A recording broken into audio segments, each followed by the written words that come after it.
तो question number 1 है, देखिए जितनी भी टेस्ट सीरीज इस चैनल पर चल रही हैं उन सबका प्लेलिस्ट बना रखा है और वो लिंक हर टेस्ट के नीचे आपको डिस्क्रिप्शन में मिल जाएगा। उदाहरण के तौर पर इस टेस्ट के नीचे भी डिस्क्रिप्शन में मिल जाएगा। इसका आंसर बताइए जल्दी क्या है। रोलेट सत्याग्रह के संदर्भ में कौन सा एक कथन सही नहीं है। रोलेट सत्याग्रह के संदर्भ में कौन सा एक कथन सही नहीं है।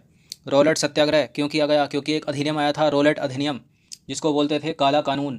काला कानून जिसके तहत मजिस्ट्रेट को भी किसी भी संदेहास्पद व्यक्ति को जेल में डालने का अधिकार था और उस व्यक्ति को अपील करने का भी अनुमति नहीं थी।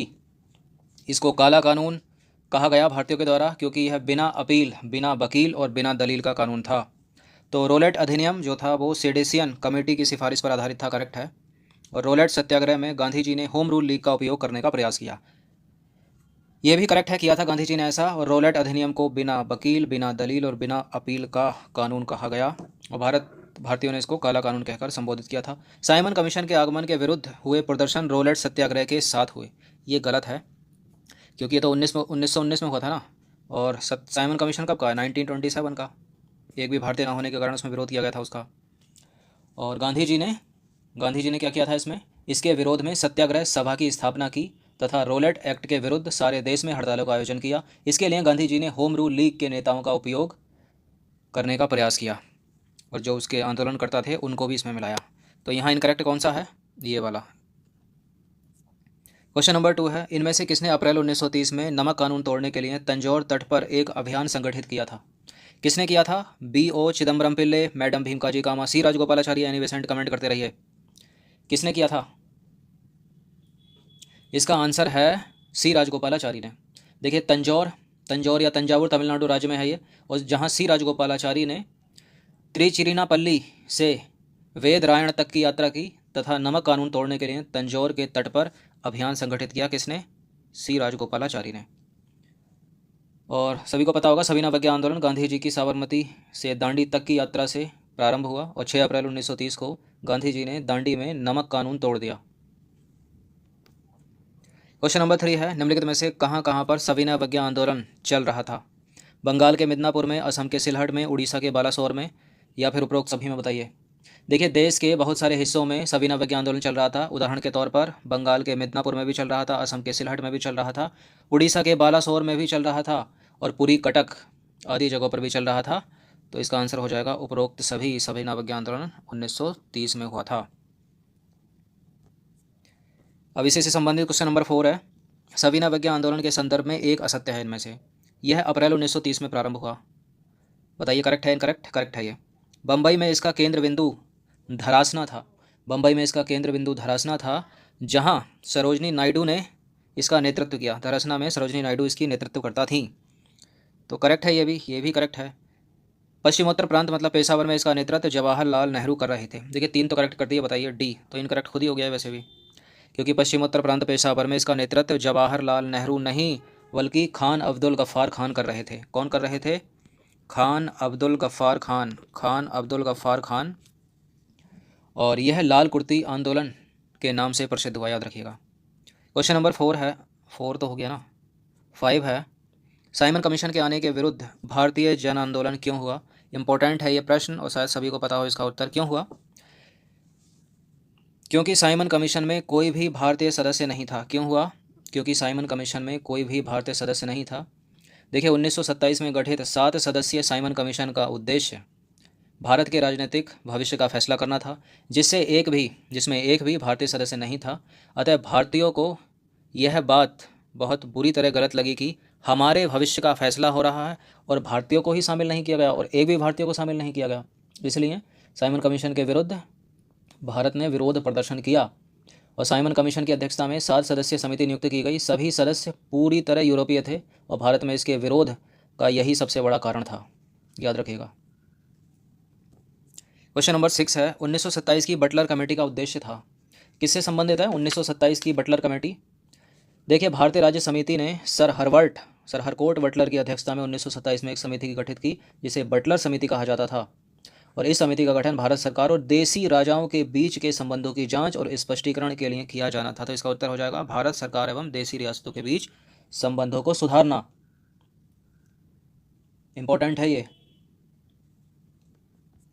क्वेश्चन नंबर 7 है, दादा भाई नौरोजी की भारतीय राष्ट्रीय आंदोलन को सर्वाधिक प्रभावी देन थी की क्या थी? उन्होंने द्वितीय गोलमेज सम्मेलन में कांग्रेस के प्रतिनिधि के रूप में भाग लिया। गलत है, गांधी जी ने लिया था इसमें। गांधी जी शामिल हुए थे कांग्रेस की तरफ से दूसरे गोलमेज सम्मेलन में। एक प्रश्न बहुत पूछा जाता है कि तीनों गोलमेज सम्मेलन में भाग लेने वाले, शामिल होने वाले व्यक्ति का नाम क्या? तो वो हैं अम्बेडकर, भीमराव अम्बेडकर। उन्होंने सभी सामाजिक बुराइयों के निराकरण की आवश्यकता पर सर्वोपरि जोर दिया। देखिए गलत है ये भी। इस तरह का कोई प्रश्न आता है ना कि एक व्यक्ति ने सभी सामाजिक बुराइयों के निराकरण की आवश्यकता पर जोर दिया या उनको मिटाने का प्रयास किया, अधिकतर ऐसे स्टेटमेंट गलत हो जाते हैं। उन्होंने प्राचीन भारतीय ग्रंथों की व्याख्या की और भारतीयों में आत्मविश्वास जगाया। देखिए ऐसा कुछ भी नहीं किया था दादा भाई नौरोजी ने। गलत है तीनों के तीनों स्टेटमेंट नीचे से, तो ऊपर वाले करेक्ट होगा। उन्होंने इस बात को अभिव्यक्त किया कि ब्रिटेन भारत का आर्थिक शोषण कर रहा है। तो करेक्ट है पहला स्टेटमेंट। उन्होंने इस बात को अभिव्यक्त किया कि जो ब्रिटेन है वो भारत का आर्थिक शोषण कर रहा है। तो देखा जाए तो इन्होंने धन के बहिर्गमन के सिद्धांत की व्याख्या की। भारत की बढ़ती निर्धनता की कीमतों पर अपने को संपन्न बनाने के लिए ब्रिटेन द्वारा भारत के संसाधनों की निरंतर लूट को सबसे पहले नौरोजी ने, दादा भाई नौरोजी ने ही पहचाना था। और दादा भाई नौरोजी ने 1867 में लंदन में आयोजित ईस्ट इंडिया एसोसिएशन की बैठक में अपने पेपर इंग्लैंड डेब्ट टू इंडिया को पढ़ते हुए पहली बार धन के बहिर्गमन सिद्धांतों को प्रस्तुत किया था। याद रखिएगा। क्वेश्चन नंबर 8 है, भारतीय स्वतंत्रता संघर्ष के संबंध में निम्नलिखित घटनाओं पर विचार करना है और उपरोक्त घटनाओं का सही कालानुक्रम क्या है ये बताना है। रॉयल इंडियन नेवी की स्थापना, रॉयल इंडियन नेवी में गदर, और भारत छोड़ो आंदोलन का प्रारंभ कब होता है, और द्वितीय गोलमेज सम्मेलन कब का है बताइए। कमेंट करिए जल्दी से आंसर क्या है इसका, ए बी सी या डी। देखिए द्वितीय गोलमेज सम्मेलन की जो डेट है वो है 1931, पहला 30 में, दूसरा 31 में, तीसरा 32 में। भारत छोड़ो आंदोलन का प्रारंभ सभी को पता होगा 1942। अब दो तो क्लियर हो गए। रॉयल इंडियन नेवी में गदर कब हुआ? 1946 को, 1946 को। तो लगा दीजिए तीसरा दूसरा पहला होना चाहिए। 3 2 1 हो जाएगा इसका आंसर, तीसरा दूसरा और पहला। इंपॉर्टेंट है, कालानुक्रम पूछा जाता है एक प्रश्न जरूर। क्वेश्चन नंबर 9 है, महारानी विक्टोरिया की उद्घोषणा 1858 का उद्देश्य क्या था? भारतीय राज्यों को ब्रिटिश साम्राज्य में मिलाने के किसी भी विचार का परित्याग करना, भारतीय प्रशासन को ब्रिटिश क्राउन के अंतर्गत रखना, भारत के साथ ईस्ट इंडिया कंपनी के व्यापार का नियमन करना। बताइए। नीचे दिए गए कूट का प्रयोग करके सही उत्तर चुनना है। केवल पहले को करेक्ट करें, दूसरे को करेक्ट करें, तीसरे को, या फिर पहला दूसरा सही है या तीनों सही हैं। देखिए महारानी विक्टोरिया की उद्घोषणा 1858 का जो उद्देश्य था, भारतीय राज्यों को ब्रिटिश साम्राज्य में मिलाने के किसी भी विचार का परित्याग करना था। करेक्ट है। और भारतीय प्रशासन को ब्रिटिश क्राउन के अंतर्गत रखना, ये भी था, क्योंकि क्राउन का शासन था, कंपनी हट गई थी। भारत के साथ ईस्ट इंडिया कंपनी के व्यापार का नियमन करना, ये नहीं था। तो थर्ड को करिए एलिमिनेट, ये नहीं हो सकता, ये नहीं हो सकता। इसका आंसर हो जाएगा केवल पहला और दूसरा। ये इंपॉर्टेंट है, पूछा जाता है। तो क्या हो जाएगा इसका आंसर? 1 और 2। और सरकार, अब देखिए एक और पॉइंट याद रखिए, सरकार जो है अब इसके बाद 1858 से भारतीयों के धार्मिक सामाजिक मामलों में कोई हस्तक्षेप नहीं करेगी। और भारतीय सैनिकों की संरचना व अनुपात में बदलाव भी हुआ। चलिए, और भारतीय शासन की जो बागडोर है वो कंपनी के हाथों से निकालकर क्राउन के हाथों में चली गई और गवर्नर जनरल को अब वायसराय कहा जाने लगा। क्वेश्चन नंबर 10 है, इल्बर्ट विल विवाद किससे संबंधित था? बताइए। कमेंट करते रहिए। इल्बर्ट विल विवाद किससे संबंधित था? देखिए ये संबंधित था यूरोप के लोगों के मामलों की सुनवाई के लिए, यूरोप के लोगों के मामलों की सुनवाई के लिए भारतीय न्यायाधीशों पर लगाई गई अयोग्यताओं का हटाया जाना, यही था इल्बर्ट विल विवाद। देखिए यूरोप के लोगों के मामलों की सुनवाई करने के लिए भारतीय न्यायाधीशों पर लगाई गई अयोग्यताओं का हटाया जाना इल्बर्ट विल का प्रमुख प्रावधान था। और लॉर्ड रिपन का भारत के वायसराय के रूप में जो कार्यकाल था वो 1880 से लेकर 1884 था। और इसी समय 1883 में जो था वो इल्बर्ट विल विवाद हुआ। और इस विल के माध्यम से विधिक मामलों में भारतीय एवं यूरोपीय न्यायाधीशों को समान शक्तियाँ प्रदान की गईं। और इस विल के द्वारा अब भारतीय न्यायाधीश भी यूरोपीय लोगों से जुड़े मामलों की सुनवाई कर सकते थे। क्वेश्चन नंबर 11 है, 1883 का इल्बर्ट विल विवाद किस वायसराय के शासनकाल के समय हुआ? अभी तो बताया, किसके शासनकाल में? लॉर्ड रिपन के शासनकाल में। किसके शासनकाल में? लॉर्ड रिपन के शासनकाल में। वॉरेन हेस्टिंग कब का है? 1773 का है। कॉर्नवालिस 1793 का है। क्वेश्चन नंबर 12 है, एनी बेसेंट होम रूल आंदोलन प्रारंभ करने के लिए उत्तरदायी थी। इंडियन नेशनल कांग्रेस की पहली बार अध्यक्ष रही महिला। थियोसॉफिकल सोसाइटी की अध्यक्षता थी। पहला ए और बी दोनों करेक्ट हैं या इसमें से केवल एक ही सही है? बताइए। देखिए एनी बेसेंट जो हैं उन्होंने होम रूल लीग आंदोलन प्रारंभ किया 1916 में मद्रास में। और इंडियन नेशनल कांग्रेस की पहली बार अध्यक्ष भी रही, ये भी करेक्ट है। थियोसॉफिकल सोसाइटी की स्थापना मैडम ब्लावत्स्की और HP अलकॉट ने की थी, ये गलत है। तो इसका आंसर हो जाएगा ए और बी दोनों ही सही हैं। ए और बी दोनों ही सही हैं। देखिए भारत की मिट्टी से गहरा लगाव रखने वाली एनी बेसेंट ने सितंबर 1916 में मद्रास में Akhil Bharatiya home rule league की स्थापना की। इसका उद्देश्य ब्रिटिश साम्राज्य के अधीन रहते हुए संवैधानिक तरीके से स्वशासन को प्राप्त करना था। वे वर्ष 1917 में भारतीय राष्ट्रीय कांग्रेस के कलकत्ता अधिवेशन की अध्यक्षता थी। कलकत्ता अधिवेशन की अध्यक्षता थी 1917 की, याद रखिएगा। क्वेश्चन नंबर 13 है, स्वदेशी और बहिष्कार पहली बार किस घटना के दौरान संघर्ष की विधि के रूप में अपनाए गए थे? बताइए।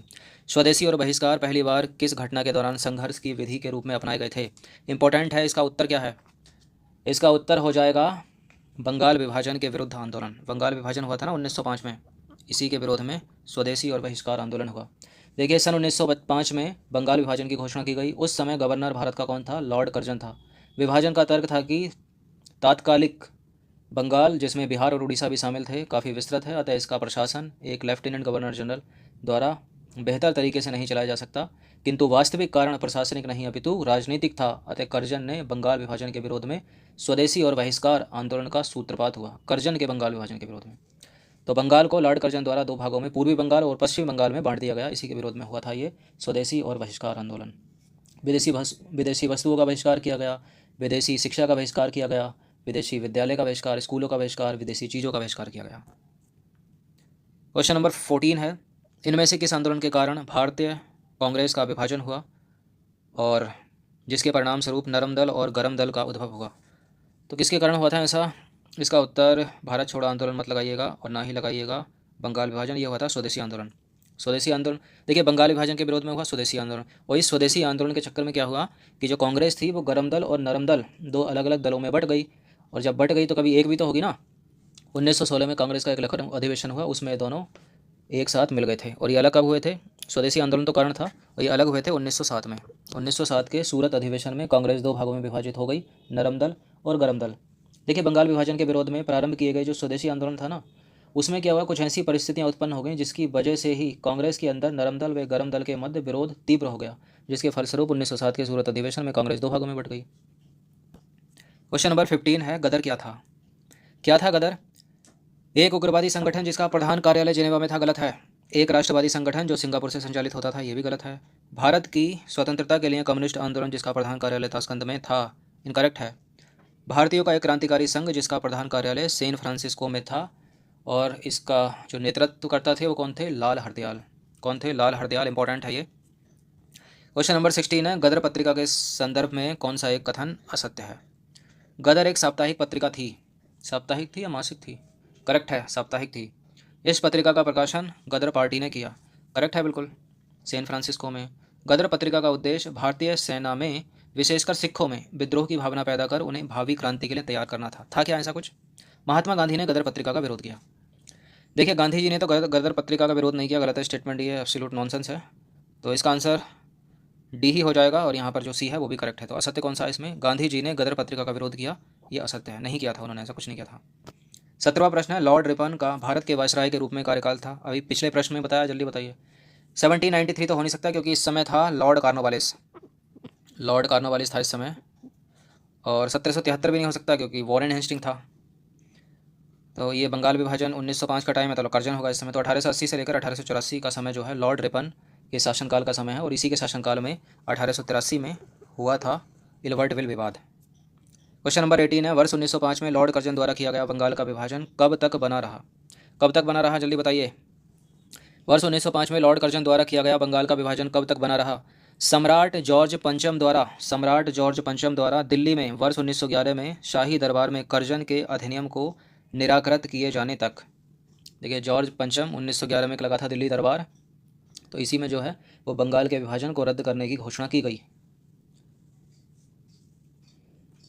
क्वेश्चन नंबर 19 है, निम्नलिखित में से किसके विरोध में कोलकाता के या कलकत्ता के मॉडल टाउन में स्वदेशी आंदोलन की घोषणा की गई? देखिए, अगस्त 1905 में कलकत्ता के टाउन हॉल में स्वदेशी आंदोलन की घोषणा की गई। किसके विरोध में? बंगाल विभाजन के विरोध में। किसके विरोध में? बंगाल विभाजन के विरोध में ऐसा किया गया था। और आपको पता ही होगा कि दिसंबर 1911 में ब्रिटिश सम्राट जॉर्ज पंचम का दिल्ली आगमन हुआ, और अगले दिन दिल्ली में एक राज दरबार का आयोजन हुआ, और दिल्ली दरबार में वायसराय हार्डिंग ने सम्राट की ओर से घोषणा की कि बंगाल विभाजन रद्द किया जाता है और भारत की राजधानी कलकत्ता से हटाकर दिल्ली कलकत्ता से हटाकर जो है वो दिल्ली बनाई जाए और तब से अभी तक दिल्ली ही है।